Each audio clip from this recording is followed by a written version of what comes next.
what they can do as residents in the community. So that maybe if you could get that to Matt and Jared. They're right here Are they listening here? to you. Well, they heard me firsthand. I don't have to go back and Right. repeat it then. So I think it'd be a great benefit for relationship with the county as well as the residents in the community too. We tried to do that when we were requested to do one of those, Dave. We always tried to, but we've got 142 districts, so. Oh, yeah.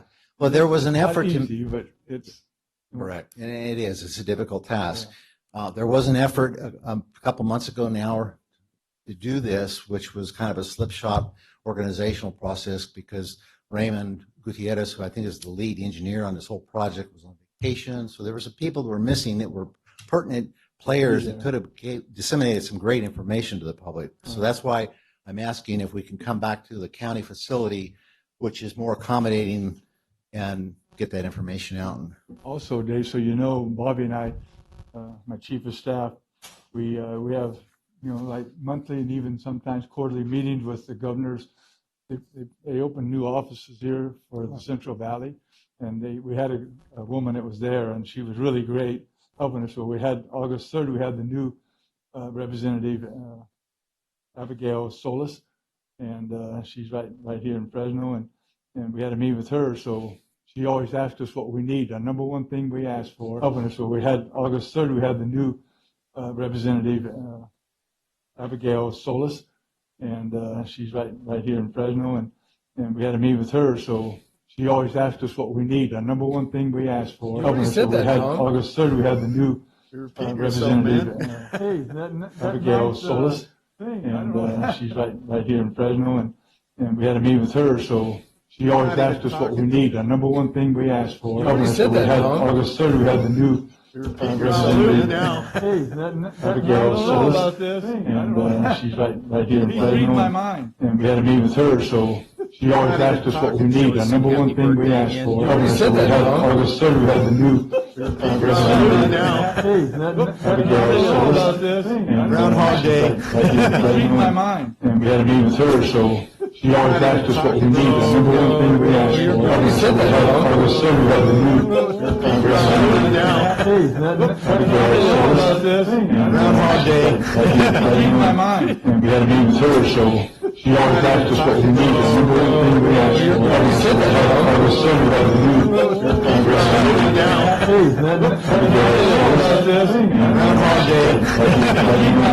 and we had a meeting with her, so she always asks us what we need. The number one thing we ask for. August 3rd,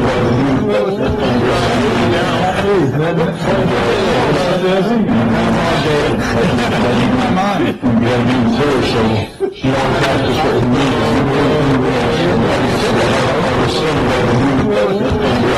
asks us what we need. The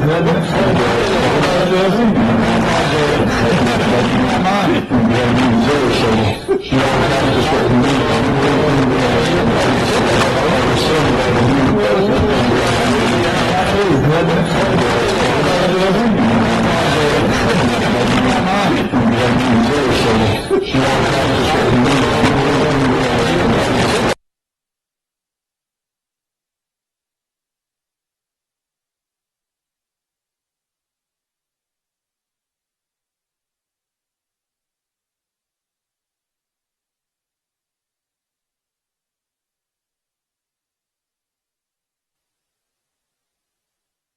always asks us what we need, want, and all that. Huh? Oh, it's not working? Is it now working? Can you hear me? Huh? Always asks us what we need, want, and all that. Huh? Oh, it's not working? Coming back. Is it now working? Can you hear me? Huh? Always asks us what we need, want, and all that.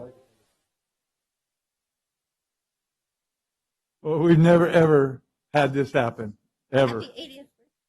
Yeah, it's my 80th birthday. It must be that new century thing or something. Thanks, Bob. Setting me up. What do you think, Cindy? Is that some alien from your dog pound bringing those people in here?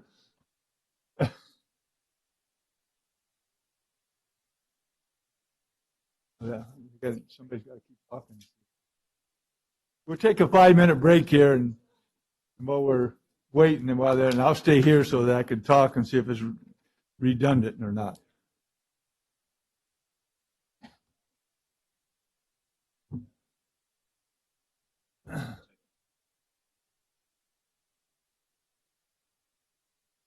Oh, jeez. I thought somebody was correcting me. Wasn't Abigail? You met her? Yeah.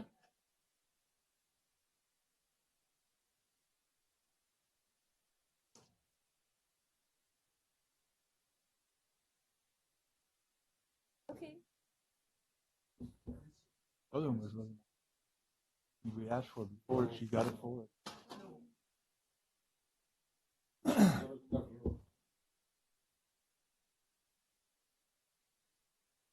You just take it. Madeline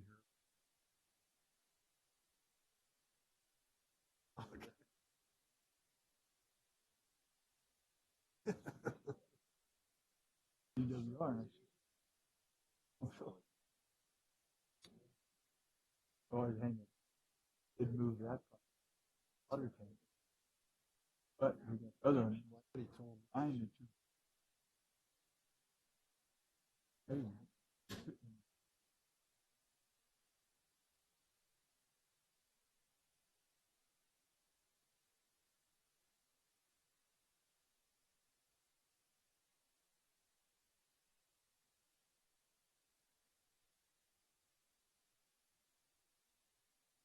Give him an inch. Put that, say that. WebEx. For a CB.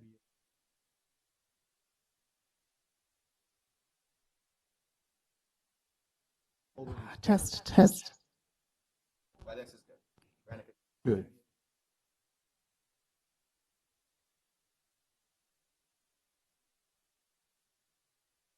Now?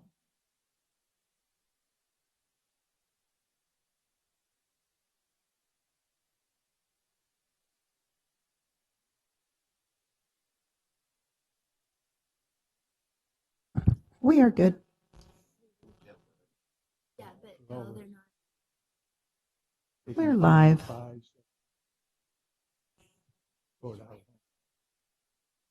Ready? Okay, we're going to try it again. Mr. David, we met with Abigail Solis, the governor's rep for this area now, and I told her about I asked her first, have you got any say over DWR? She said, oh, we got a little say over them. And I said, well, they moved the one, our staff got a hold of them, they moved your project up to #1 up there. But we have another project that's in a system that's 50 years old, and we got over 100 lots that can't be built on because we got a moratorium. Can we move that up and do them both same time? I'll work on that, she said.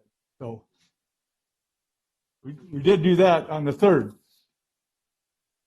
And then, so out here in the world that watches us on Zoom or whatever, we do, this one system's out. So if you want to get in our meeting, if you can hear me, WebEx on our website, you can join WebEx and watch, listen and hear our meeting. Right, Karen? That is correct. Okay. Any other public comment now? Thank you, David, too. No more public comment. Let's see, the consent calendar. Anybody want to pull on anything? I'd like to pull item G and see what that's about. Anybody else got any?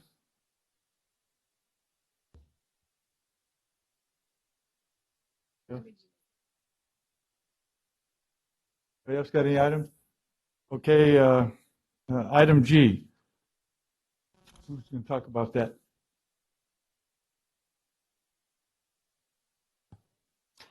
Item G, consideration to adopt a resolution approving the County the County of Madera Board of Supervisors letterhead and use policy. Okay. Thank you.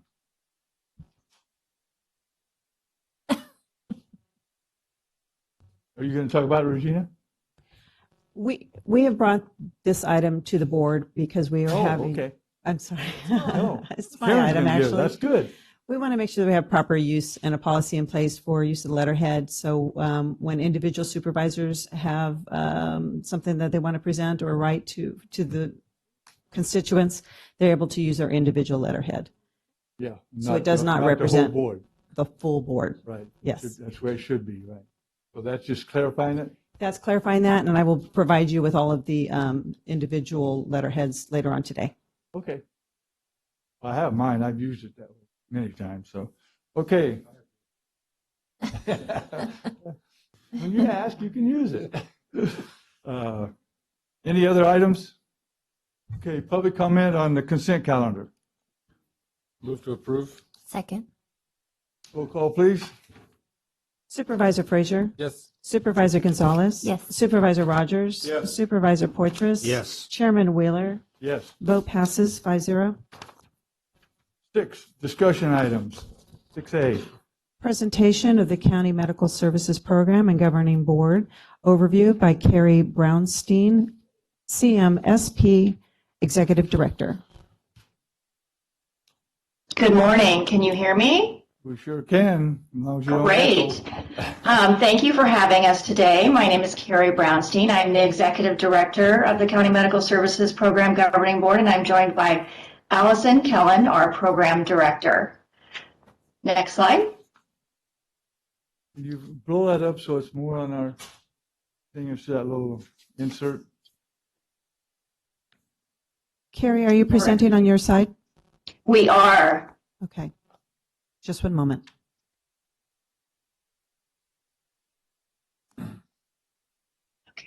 Let me know when to continue when everybody can see the agenda.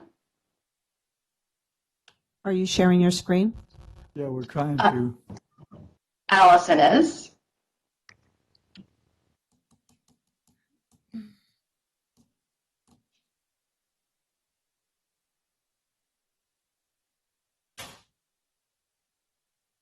Can you pull that one over, which would make that one bigger?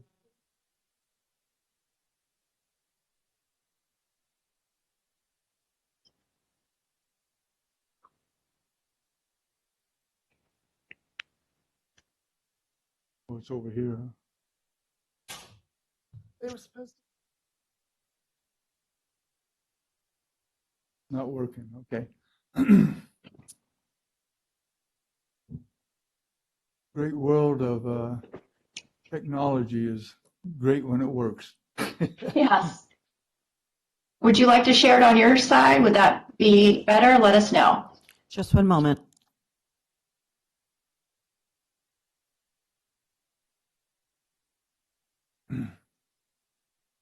I can say I've had the biggest echo chamber in anybody I know of.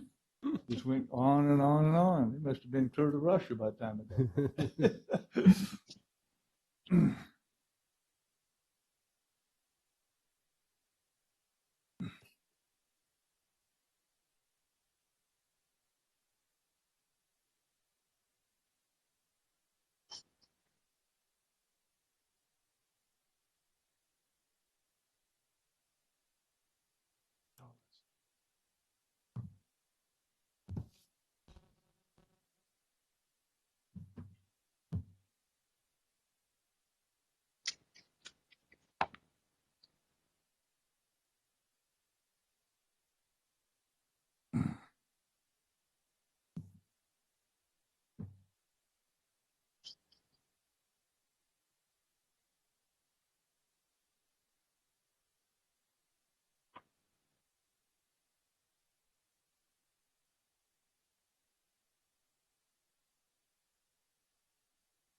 We're just gonna have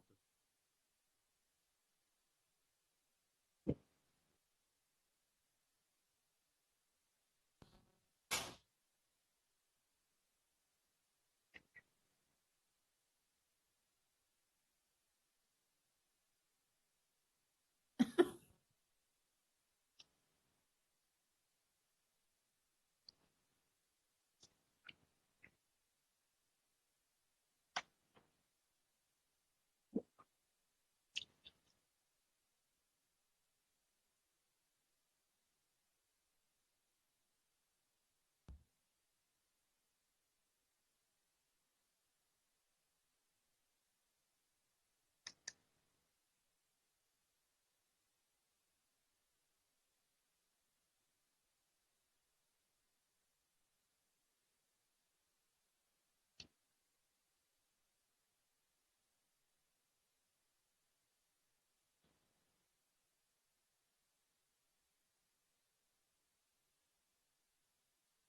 There it is. There we go. Okay. Great. Are you able to see Carrie? the screen now? Yeah, we can see it good now. Okay, great. Great. Okay. So again, I'm Carrie Brownstein, and you can see here, hopefully, too, Allison Kellen. I'm the executive director, and Allison is the program director here at CMSP. Today, we're going to just give you a little background on CMSP. This is the agenda in front of you. We'll do the background, let you know what our counties are, who our governing board members are. Then we're going to talk about our benefit programs, our grant programs, financing, and some resources. All right. Let's go into a little bit of CMSP background. In 1982, long time ago, California law eliminated Medi-Cal eligibility for the medically indigent adults, and that became the county responsibility under WIC Section 17,000. CMSP was created the next year as a pooled risk health benefit program for counties that had populations of 300,000 or less in the base year 1980. We currently have 35 participating counties. There are 4 other counties that could join us if they wanted to. In April 1995, the governing board was established. The governing board is charged with overall policy and fiscal responsibility for CMSP. It's made up of 10 county officials, which I will have on another slide, as well as 1 ex officio non-voting state representative from the California Health and Human Services Agency.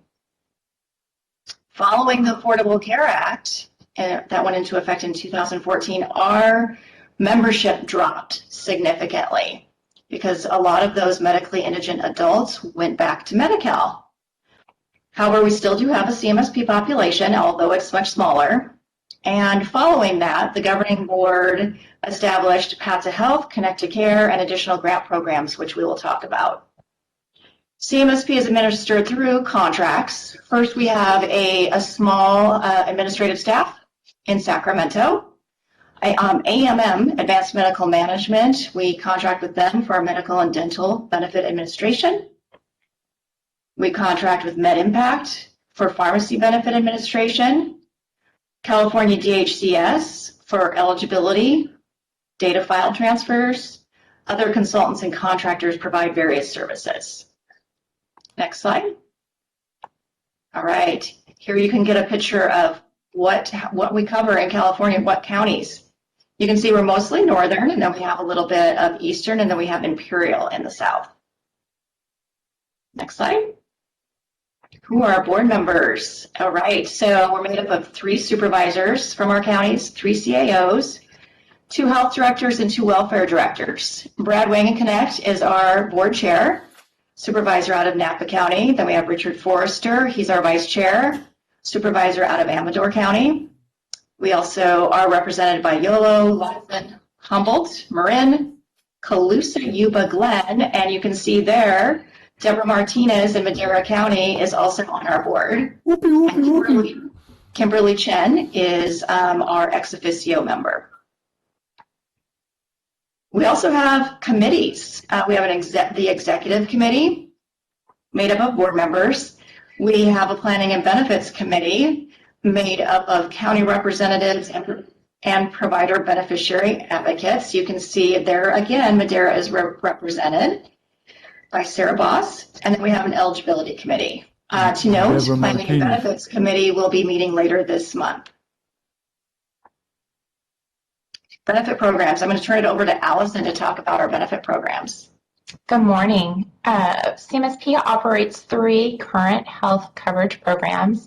We have our original County Medical Services program, which Carrie talked about, and we have our Path to Health program and our Connect to Care program. This chart breaks down the various age limits of who's eligible and then talks a little bit about the federal poverty level FPL, which is based on a household income and the number of people within the household. So our programs for CMSP cover adults up to 300% of the federal poverty level. So for a household of 1, that would be a little over $40,000 per year. Path to Health is a complementary program with Medi-Cal emergency services only. So it covers the lower income group. And then we have our newest program, Connect Care. So I'll go into all of these programs briefly. First, to be eligible for CMSP, you need to be a resident of one of those 35 CMSP counties. We work with the county social services departments to enroll individuals into CMSP. They use the current eligibility systems they use for Medi-Cal in order to do enrollment for CMSP. And individuals need to be not eligible for any other publicly sponsored programs to be enrolled in our program. We cover comprehensive benefits, inpatient services, outpatient services for any citizens. We cover for any undocumented residents of counties. We cover emergency services only. And then we have a primary care set of services that are also covered. Some key providers within Madera County for CMSP are Madera Community Hospital and their health centers. They have two within Madera and Chowchilla, and then Central Valley Indian Health in North Fork. Our Path to Health pilot project started back in 2019. Madera Community Hospital has been a very large player in this program as for us. Statewide, we have about 12,000 individuals that are currently covered. These individuals are enrolled in restricted scope Medi-Cal, but through the Path to Health program, they're able to obtain primary care services, some limited diagnostic specialty care services, and prescription drug benefit with a $5 copay. We also have launched the Connect Care pilot project, which is getting started. We've got a variety of health centers across California that are doing enrollment for us into the Connect Care program. Statewide, we have 26 community health centers. Currently, we don't have any contracted providers in Madera doing enrollment into Connect Care yet, but we're working on it. So you can see a variety of our health centers that are doing both programs for Path to Health and Connect Care, and then the health centers that are just doing Path to Health eligibility and Connect Care eligibility. I'll turn it back to Carrie to talk a little bit about CMSP's granting programs. All right, so we have various grant programs as well at CMSP. One most recent is Local Indigent Care Needs Grant. The governing board allocated $50 million to be released to the Local Indigent Care Needs Grant Program. To date, there are 22 awarded planning grants and 27 implementation grants. What that means is planning, somebody can plan their grant. They can get $50,000 to $75,000 if they're doing a planning grant, and up to $1.5 million for an implementation grant. This focuses on local level care management, continuity of care, enabling services, and disease management. Madera County Department of Public Health was awarded a planning grant, and later it became an implementation grant, and it was to establish a mobile clinic and create a multi-directional referral system that will link health care providers in the county. Next slide. When COVID hit in 2020, the governing board released more funds for COVID-19 emergency response. Up to about $10 million, and 31 of our 35 CMSP counties applied and received that. The award amount was $100,000 to $1 million, depending on the county population size. Things that this grant did were providing personal protective equipment, supportive quarantine services, engaging public employees needed for emergency response, engaging nonprofit human services providers, conducting public education. Madera County, again, got a SERG grant, we call it, of $417,000. Next slide. We also have a health system development grant program. That one was a maximum award of $300,000, and it focused on expanding access to care for primary care, specialty care, and behavioral health services, coordinating or integrating health and behavioral health care service systems, and strengthening the overall healthcare delivery system. Madera County, again, received an HSG, we call it, grant of $293,000 to improve the overall healthcare delivery system. Next slide.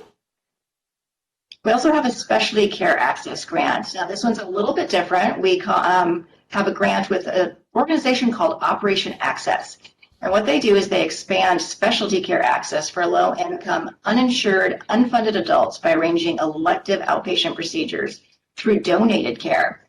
It's a 5-year grant totaling $5.7 million.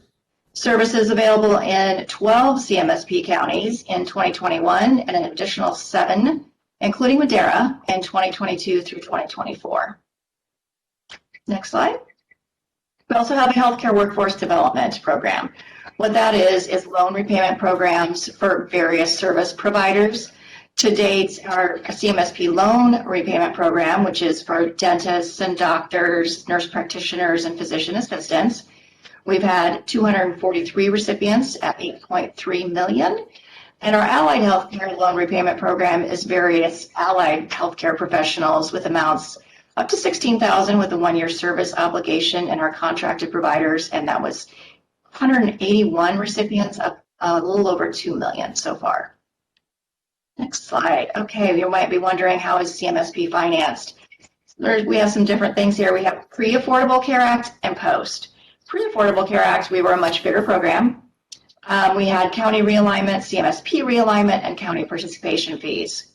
Post-Affordable Care Act, county realignment went directly to the state, and county realignment was capped at pre-ACA CMSP amount established in 1983.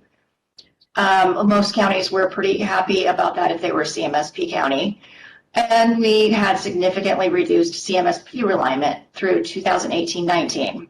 Starting in 1920, until our CMSP reserves are reduced to about 2 years of operating costs, our funding was no longer, was postponed. And county participation fees have been waived every fiscal year post-ACA.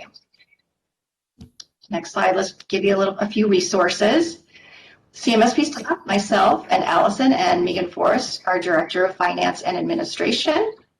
Also on this slide, we're showing you one of the cartelas that we have out there. You may see some of these in your counties. We also have radio ads, cartelas, some bus ads, so you might see some of these around. Next slide.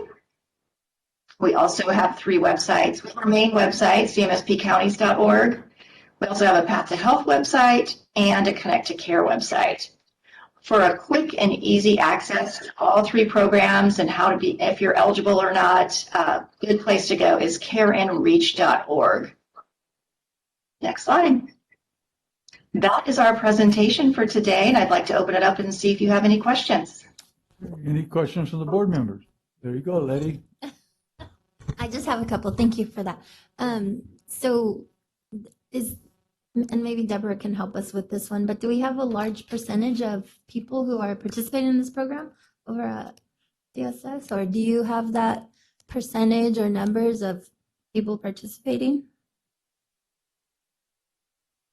Enrolled? Allison, we do have Madera County numbers. I can't see if Deborah is there talking too, but we do have numbers for Madera. I don't know if you have those handy, Allison. Sure. I don't know what percentage of the population it is of Madera County, but we do have numbers. For Path to Health, we have about 700 Madera County residents that are enrolled in the program. Okay. And about 100. Okay. And then regarding like share of cost, because when I was over at social services, I had a CMSP caseload, but I realized that the share of cost for the people participating was really high. Is that still the case? Yeah, and so a few years ago, the board, as part of strategic planning, they implemented a 75% reduction on share of cost. So if you remember from your old caseload work, so if someone's share of cost was supposed to be $100, we do a reduction, a 75% reduction, so then the share of cost becomes $25. The other thing the board did is adopted a primary care benefit. So there is a whole suite of services that are available to the client without having to meet their share of cost. So they can go to a regular doctor's visit without having to pay anything out of pocket. They also can go ahead, and we have a list of formulary of medications that they can receive with just a $5 copay without having to meet that monthly share of cost. Because we do recognize that it can be a barrier for people to receive care. Right. Okay. Thank you. That's good to know. And when I was there, it was way higher than the the $100. Sometimes it was. I was doing simple math. You're right. You're right. Especially when you get into like the, we're close to 300% of the federal poverty level. So a family share of cost could be close to $1,000. But with, the reduction, it would bring it down to $250. Share of cost really comes into play if somebody requires inpatient hospitalization. Right. But with the enhancement of the primary care benefits, folks are able to go see the doctor, regular doctor, see a specialist, receive their diagnostic tests without having to meet that share of cost. Okay, great. Thank you very much. You're welcome. That's all, Mr. Chair. Okay, any other questions from the board? And any from the public comments? Thank you very, very much, Carrie and Allison. That was great information, and keep moving forward and keep doing a good job. 6B. Great. 6B. Thank you very much. Thank Thanks for you. having us. 6B, update on COVID-19 and current vaccination administration status for Madera County residents. Simon Paul, Public Health Officer. Wanted to thank the chairman of the board for the opportunity to go over the COVID. And I also thought I'd spend a minute on monkeypox at the end, as it was declared a state of emergency for the state in the last week or so. Also, just wanted to mention we're really excited about the Lichen grant and the opportunity to really use the mobile vans that the board supported earlier a year or two ago out in the community. It's going to be a really great combination of the two. Anyways, as far as COVID goes, our case rate's drifting down from the mid-40s into the high 30s. As you know, we don't count home tests, so we miss tests there, but the trend, we believe, is correct. Things are slowly decreasing.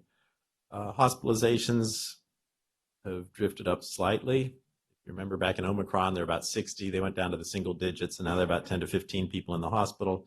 What we expect is the case rate is going to slowly continue to decrease, and hospitalizations will be flat and then eventually start to decrease. The only problem with that may be school reopening may lead to a slight bump in cases in the younger age groups.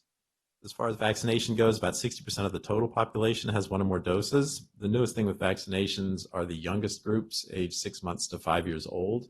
There isn't a lot of uptake in that group, but there are some people who are very concerned. What we're seeing is mostly it's families who've been very affected by COVID. They may have lost family members to COVID, or they may have members who are at very high risk from COVID. They are anxious to get their youngest kids vaccinated. And interestingly, there isn't a ton of resources out there with healthcare facilities to provide vaccination days. So we've had a really productive collaboration both with Valley Children's and with Camarena to offer Saturday vaccination days for people who don't want to wait for an appointment to get their kids vaccinated. So that's gone well, though again, the numbers compared to the total number of kids in that age group is low, but we feel like that's been important. I think that's pretty much the update for COVID. As far as monkeypox goes, you probably heard in California, there's about 1,000 cases. It doubled over just over a week. It's spread by prolonged significant skin-to-skin contact, not casual contact. Right now, it's primarily in the LGBT community. We are offering vaccines at the health department to people who are at the highest risk. The other effort we're working on is basically working with public information reassurance to the public. We went over it within our Facebook Live sessions, both in English and then the second session in Spanish, and answering questions, basically reassuring some people who are interested in the vaccine that they are actually at negligible risk. We also get calls from the public, I thought I saw somebody working at such and such, and do they have monkeypox? And it's like, no, they do not. If they had a rash from monkeypox, they would be sick, they would be at home, and there are many other skin conditions that can cause rashes. So we're trying to sort of decrease that kind of ramp up stress. We've also notified Camarena, Planned Parenthood, and the ID physicians, Dr. Roshan. They have patients who are high risk to send them over to us that the vaccines are available. They're limited supply statewide, but we have enough for the small number of people who we are getting. I think I mentioned it. As of now, we still have 0 cases there. There have been a few cases in Fresno County. My updates, questions? Is when I was down at the hospital yesterday, and they said that they had to go to the better mask because they had more people getting put in the hospital because of COVID-19. Is that? I thought I'd seen in the paper it was going down a little bit. That's what the nurse told me yesterday. The regulations for the hospitals haven't changed. It really mostly affects skilled nursing facilities. They switch to N95 masks if there are cases there, and they can switch to surgical masks. Hospitals, I think, are pretty much in inpatient care facilities. They're mostly using N95s across the board. So there hasn't been a specific change in the regulations. Any other questions for the board? Any from the public? Thank you, Dr. Paul, very much for your guys' hard work. Item 6C, Hearing to consider adoption of a revised and updated resolution calling for special elections on retail transactions and use tax ordinance pertaining to Measure T extension. okay. Morning, Mr. Chair, members How of the are you? board. At the Authority Board meeting, the Madera County Transportation Authority Board meeting on July 20th, following a public hearing, the board approved by resolution a request to the Board of Supervisors to call for a special election and to consolidate that election with the general election on November 8th. And then they also approved the Measure T renewal investment plan and implementing guidelines and requested the Board of Supervisors to extend the Madera County 2006 Transportation Authority.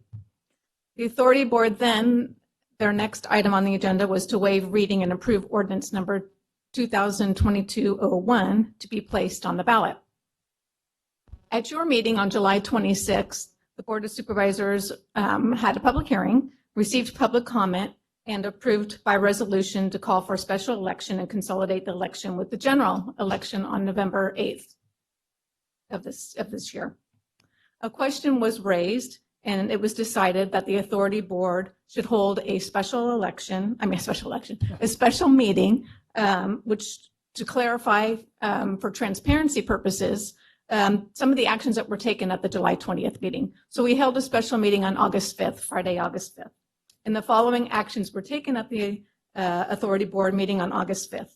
They waived the reading and adopted ordinance number 2022-01 and approved by resolution confirming and reiterating a call for a special election by the Board of Supervisors on a retail transaction and use tax ordinance, consolidating the election with the statewide general election to be held on November 8th, approving the 2022 Measure T renewal investment plan and implementing guidelines, and requested extension of the authority's term.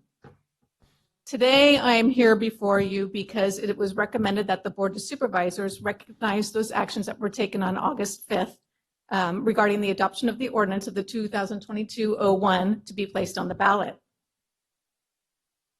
The request is to consider a resolution of the adoption of the revised and updated the resolution to calling for a special election in the retail transaction and use tax ordinance pertaining to the Measure T extension. It should be noted that there were no changes made to the ballot question, no changes made to the text of the ordinance to be submitted to the voters, and no changes made to the Measure T renewal investment plan or the implementing guidelines. All items remained the same. The August 5th Authority Board meeting was just merely a second approval of all the items that were approved on July 20th. So the resolution is before you today to request to consolidate to hold a special election to consolidate that election with the general election for the Measure T extension. Any questions from the board members? And then we'll open it up to the public. Anybody on public anything to say? Got one online, Dan Metz. I mess it up every time. Sorry, Dan. No problem. Let's see. My name is Dan Metz. Hey, Dan, 1 second real quick. I have to open the hearing because this is a public hearing. So this is, I'm now making it appear this is a public hearing. We're opening it up right now for public comment. Sorry, Dan. Thank you. Is it time for? Now you can. Yeah, I'm sorry. Okay. I So know. I hope you can hear me. I have repeatedly commented about inability to hear the audio and the video on this entire meeting, and so I trust that you will be able to hear me. We My can. name is Dan Metz. My name is Dan Metz. I'm a resident of Madera County.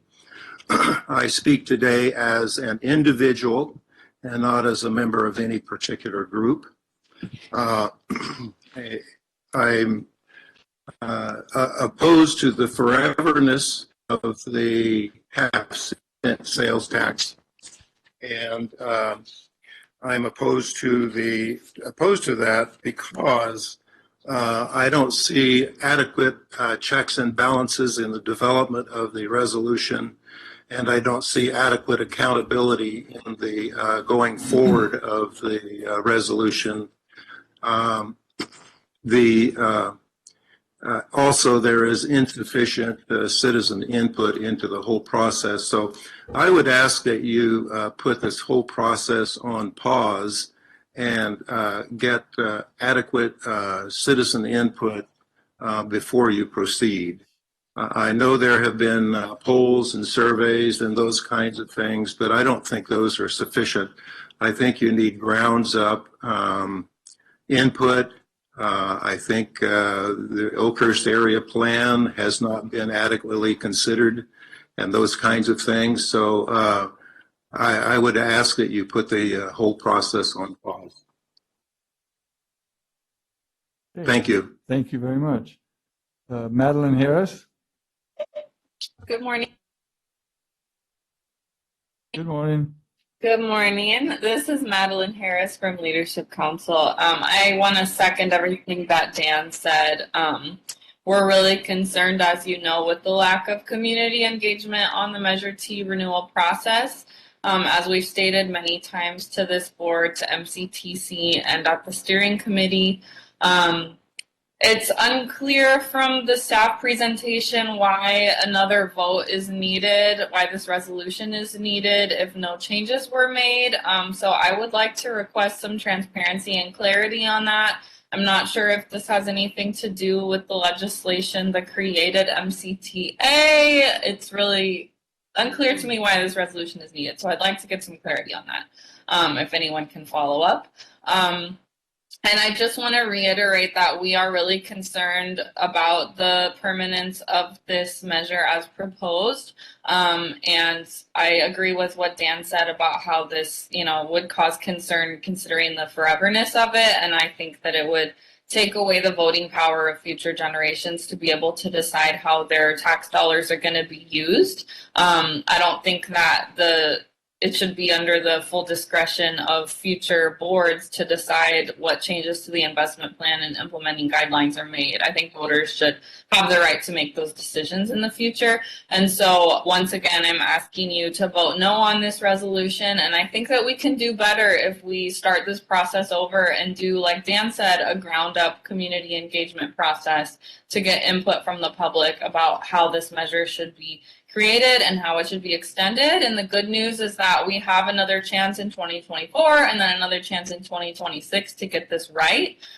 So we know that local transportation dollars are super important, and we think that if we come together and do a ground up process and engage the public meaningfully on this, that we can put together a better measure and really ask the public how long this measure should last and where they want their tax dollars to go. Thanks.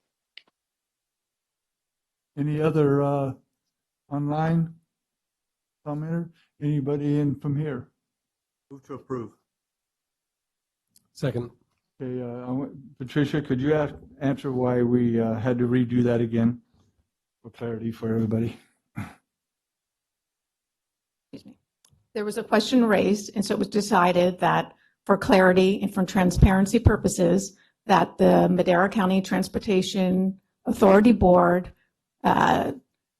reapprove and readopt the items that were adopted on July 20th. Okay, and then how many public hearings did we have on this? There were each city, two cities, the county, and the Madera County Transportation Authority. So there was a total of 5, now 6. Yeah, but I mean, did we have any meetings with any of the public? I mean, special just for the explanation of the Measure T. I'm sorry, can you repeat that? Yeah, what kind of public meetings we had, not counting our board meetings or the transportation meeting, did we have for the public out there? There were workshops. Yeah, workshops, There were, that's what I meant, yeah. there were individual mailings. There was a steering committee. There were steering committee meetings. So there was a lot of public input throughout the last 12 to 13 months during this process. Well, I just wanted to make sure that people know we just didn't, we did have those. So Yes.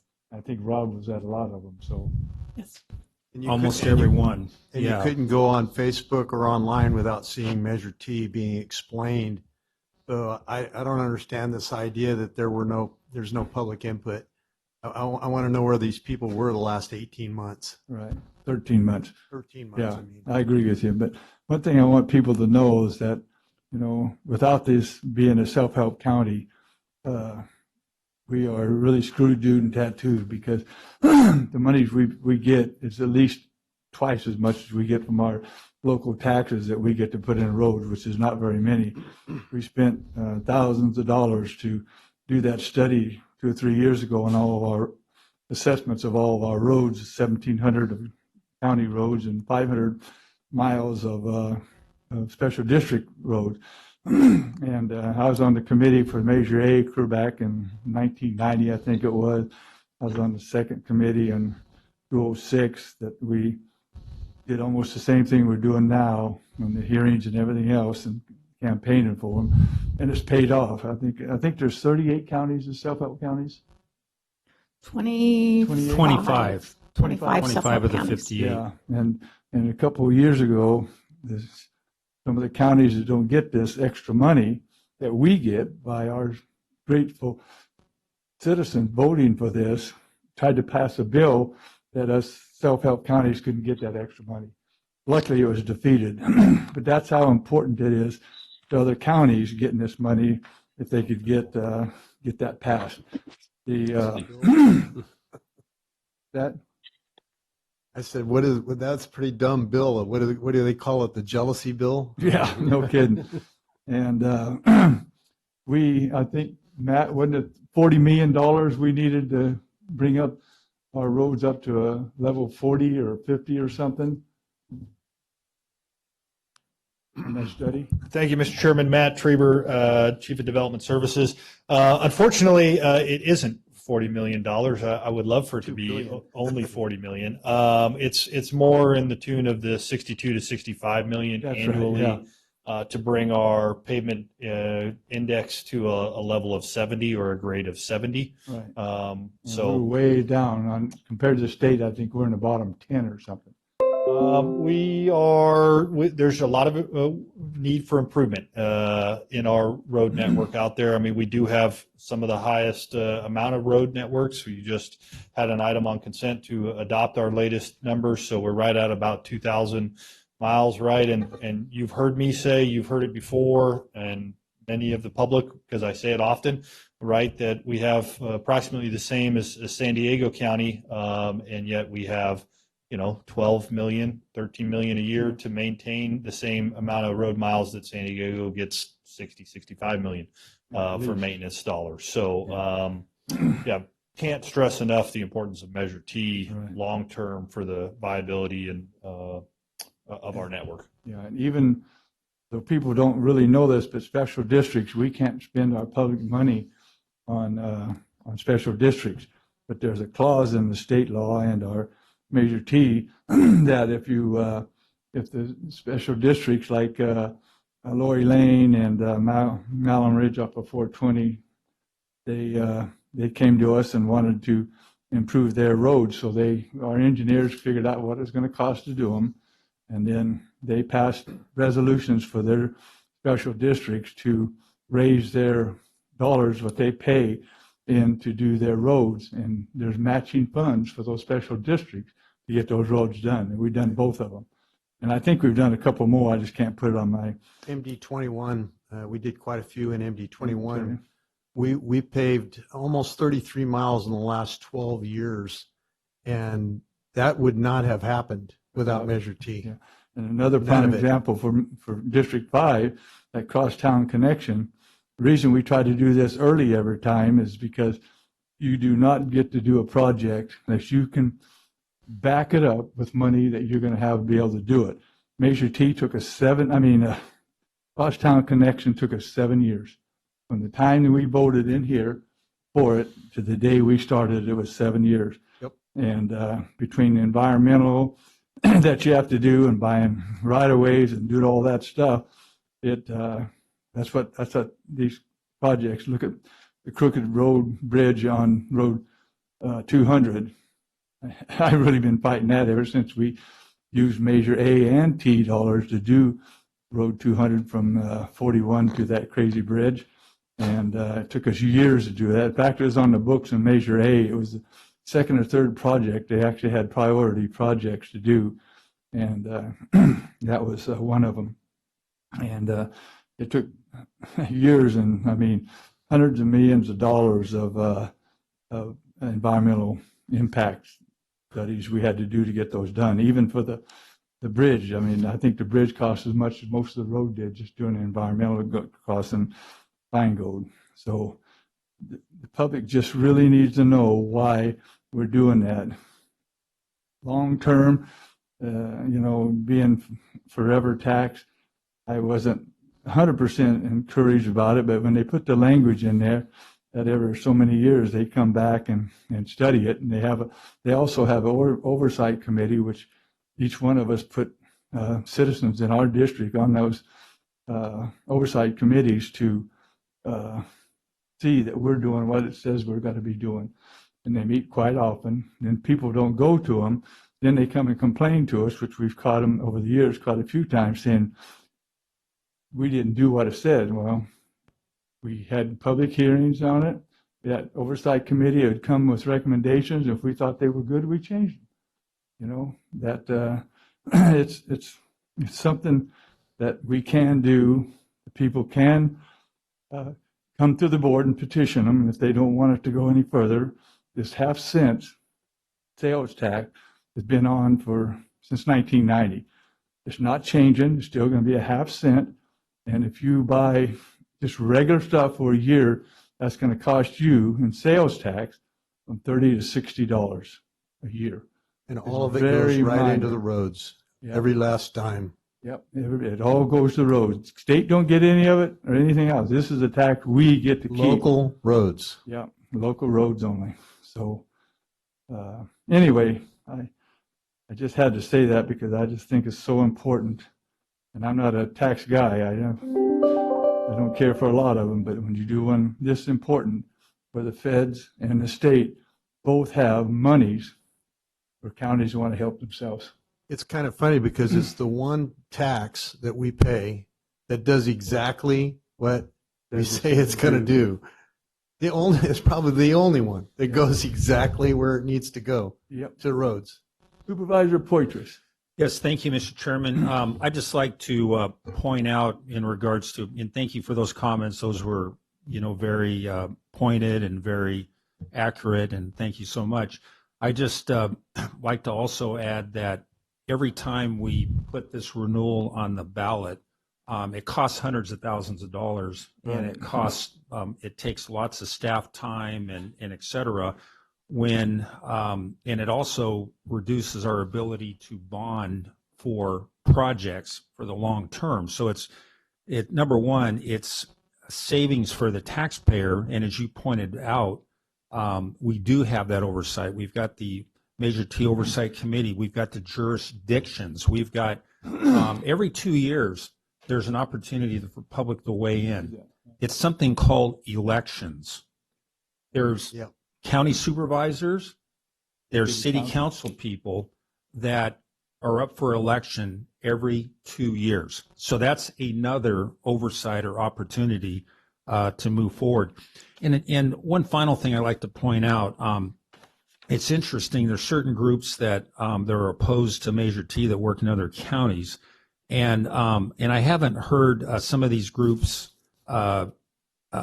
provide any input on the renewal of Measure Z that took place in Fresno County this year. To me, it's something that they should weigh in to ensure that Measure Z is meeting the needs of all the communities. And there's also going to be a sales tax, I believe, measure put on the ballot this November in Fresno for Fresno State. There's a certain they're looking at charging everybody and sales tax and a certain amount of that money would go towards Fresno State.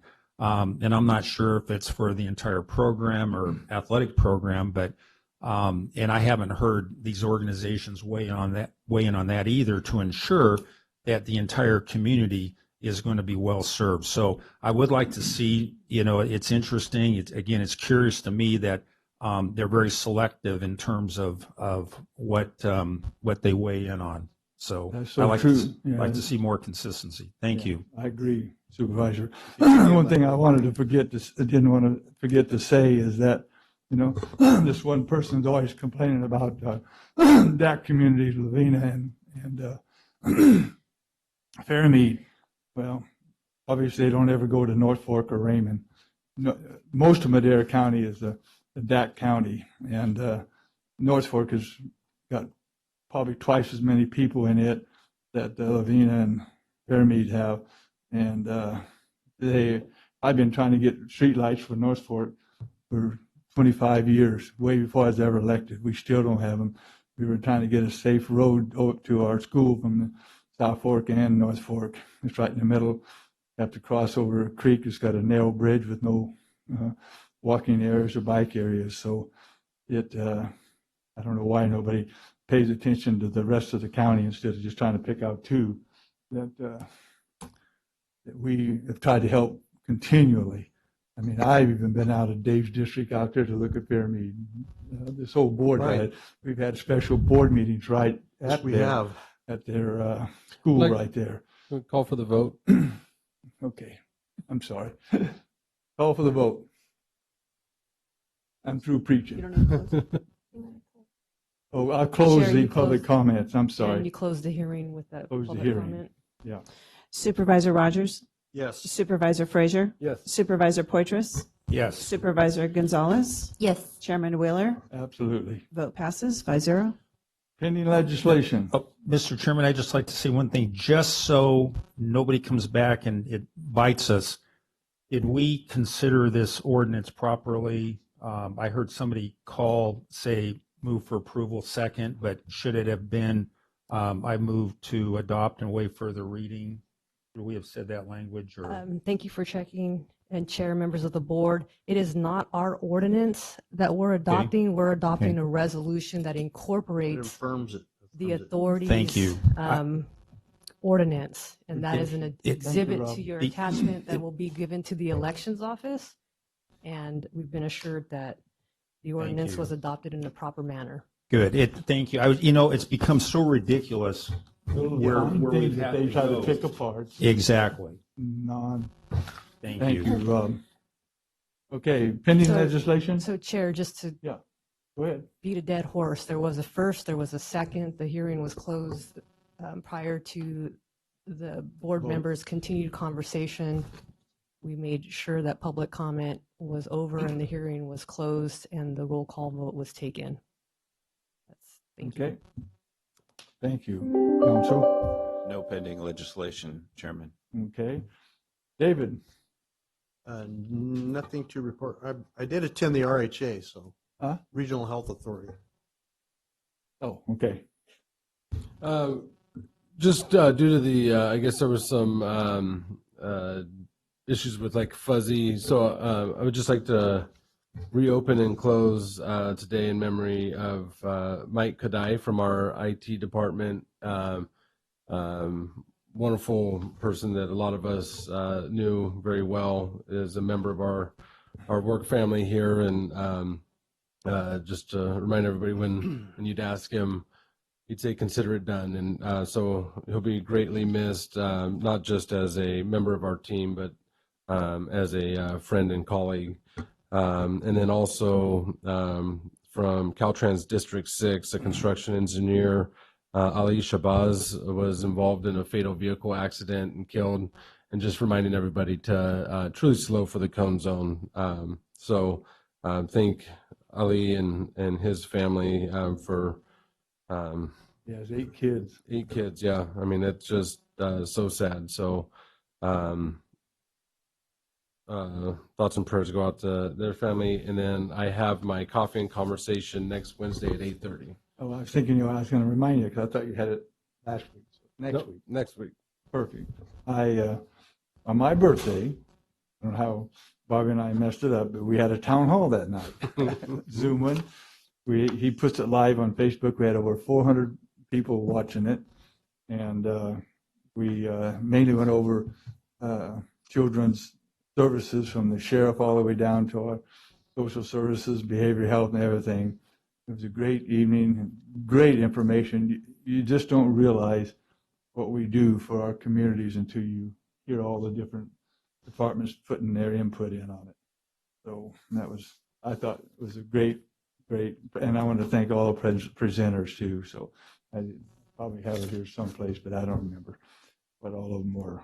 Okay, Letty. Yes, thank you.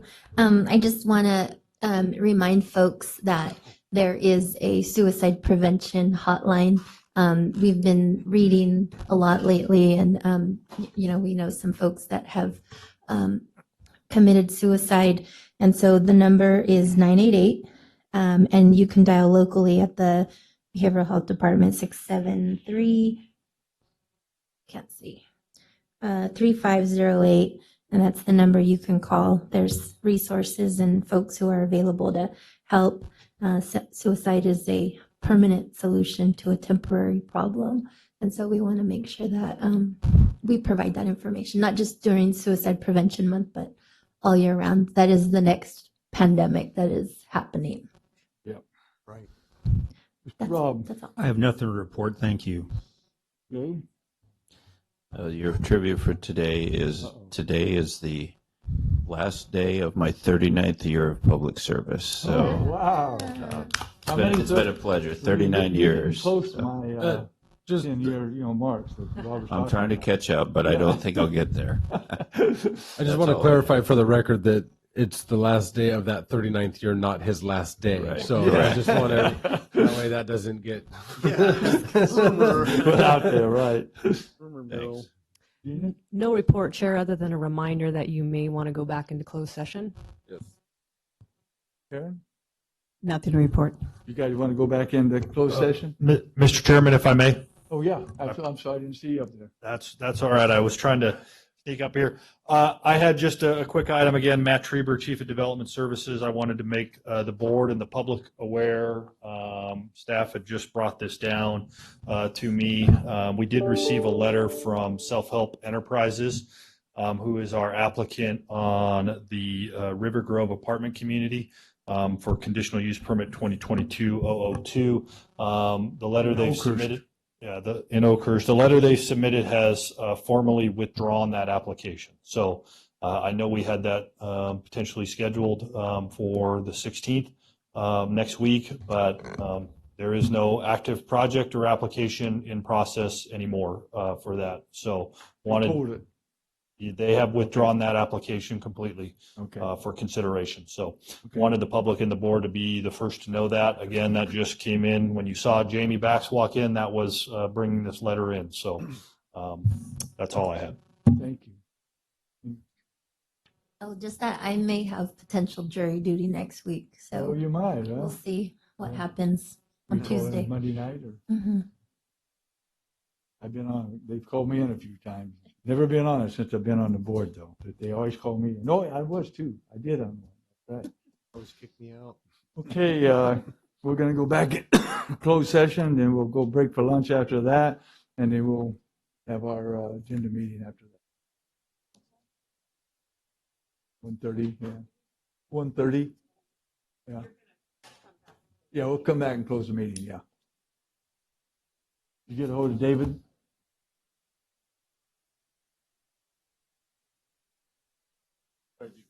Oh, okay. Oh, they're back there, okay, good.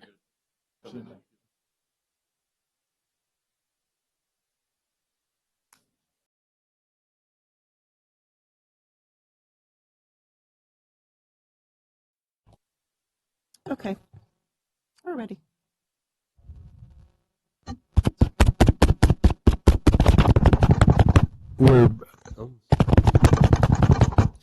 We're back now from closed session. County Council, is there anything to report? Pro Tem Chair, there's nothing to report, no action from closed session. Thank you. All right, and with that, we'll adjourn the meeting. Did the same thing. I've never had a banner. Me neither. Of course, I haven't. I didn't turn 80. I didn't turn 80.